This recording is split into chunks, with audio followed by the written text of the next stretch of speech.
陈公博会写一手革命性的好文章，以前我对他的革命评论很是倾慕，向来认为他是一个学者。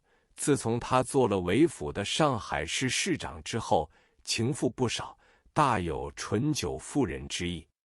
曾经有一位发表饮食男女人之大欲存也言论的著名女作家和陈公博有染，陈设法配给他很多白报纸，作家坐在满载白报纸的卡车上招摇过市，顾盼自喜，文化界一时传为笑谈。还有一位著名的电影明星也成了陈的情妇。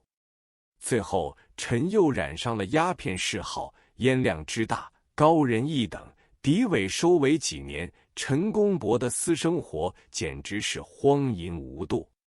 陈公博，广东省南海县人，出生于封建官僚家庭。1920年秋，参加成立广州共产主义小组，并出席了中共一大。1922年赴美国留学后，即被开除出党。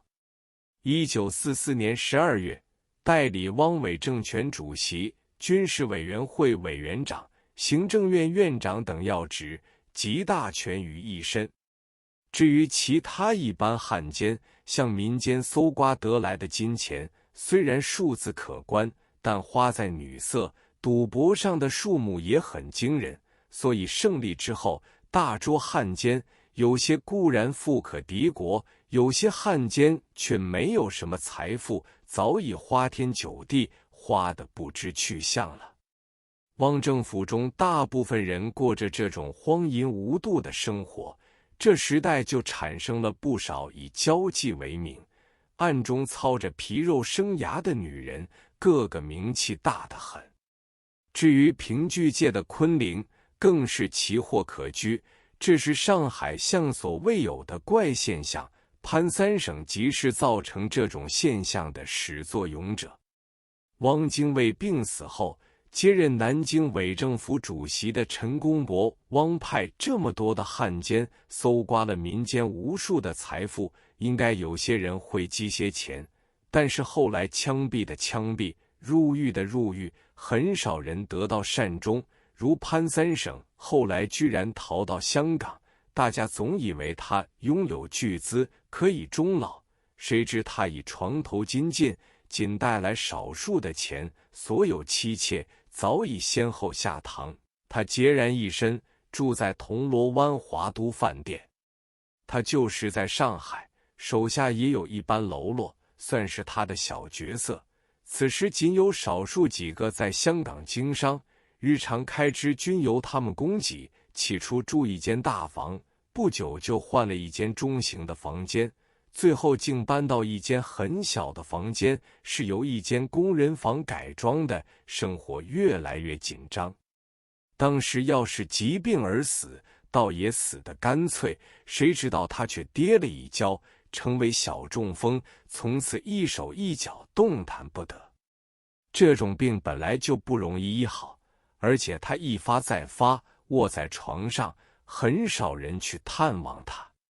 我初来香港，住在铜锣湾书寮涛街叔父王一武家中，他是一位外汇掮客，认识的人很多，与潘三省也是老友。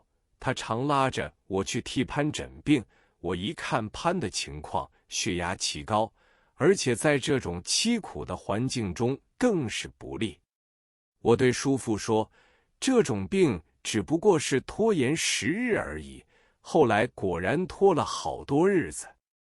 他还会说话，一开口说的都是他往年的风光财富。开赌时，赌场有4只落地的大保险箱，几家万，一只保险箱专藏金条、被大条、黄金10两，小黄鱼、黄金1两，塞满；一只保险箱专藏美钞，数字巨大；一只保险箱专藏赌客押给赌场的珠宝钻石，还有一只存储法币与储备票。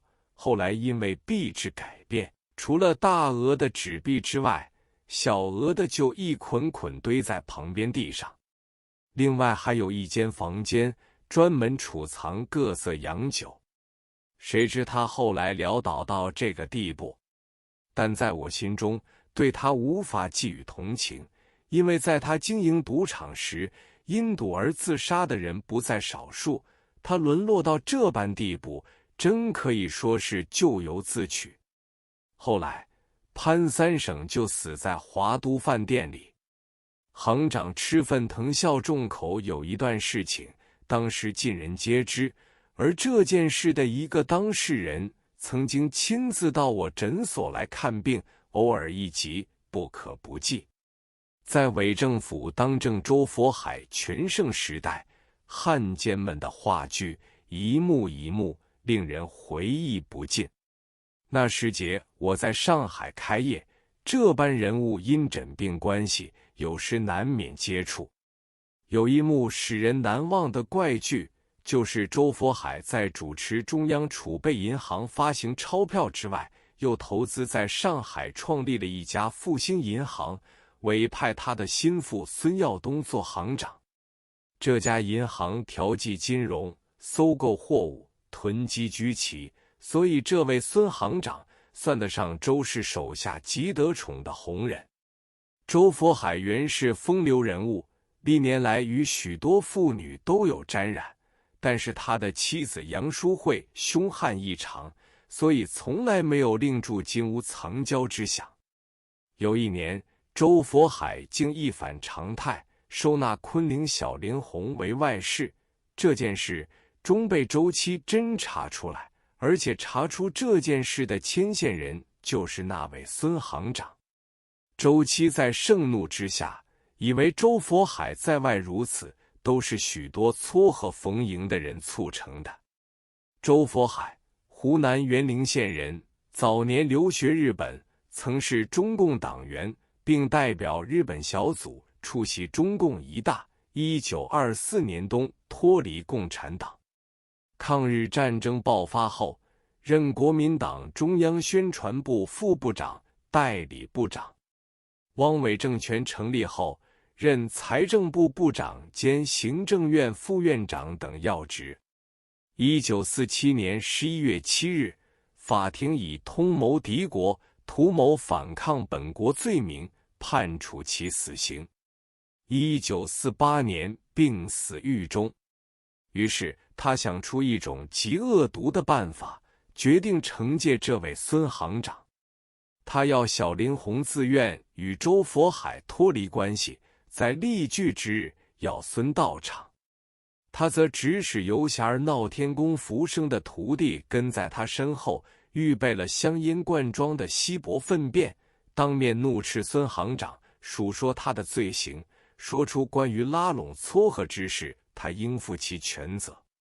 孙行长正想申辩，不料这时一彪形大汉已取出满满一罐粪便，在周期指挥之下，强制把粪便迎头劈面，做醍醐灌顶式的淋泼。同时又有一些大汉拳打脚踢，孙行长闪躲挣扎，张口呼吸之际，免不得有粪便流入口中。孙行长是穿中装的，长衫撕破，眼镜落地，狼狈离去。